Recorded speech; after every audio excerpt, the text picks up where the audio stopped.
Misteri penemuan mayat Poniem di irigasi Tugu Mulyo Musirawas, sempat ribut dengan suami.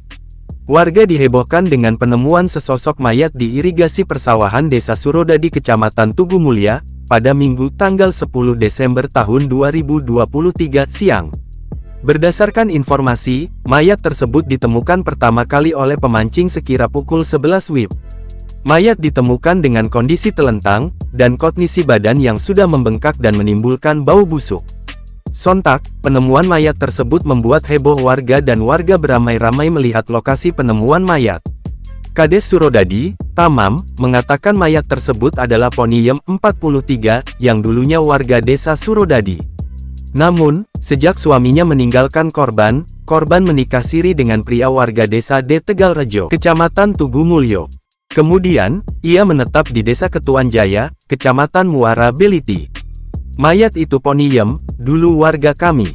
Tapi setelah suaminya meninggal, dia menikah lagi dengan warga Desa D Tegalrejo dan menetap di Desa Ketuan Jaya, Kecamatan Muara Beliti, kata Kades. Korban dan suaminya diketahui menetap di Desa Ketuan Jaya untuk menjaga kolam.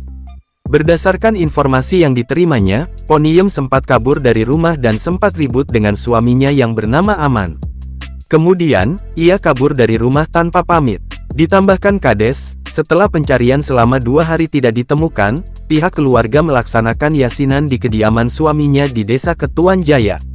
Mayat tersebut ditemukan di irigasi tepat di tengah-tengah persawahan di Desa Surodadi, yang lokasinya jauh dari pemukiman warga.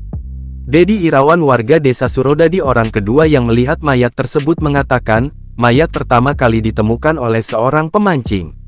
Dikatakan Dedi, saat itu dia sedang menyadap karet di kebunnya yang lokasi tak jauh dari lokasi penemuan mayat. Setelah melihat mayat tersebut, dia menghubungi keluarganya yang berada di desa, dan akhirnya datang perangkat Desa Surodadi.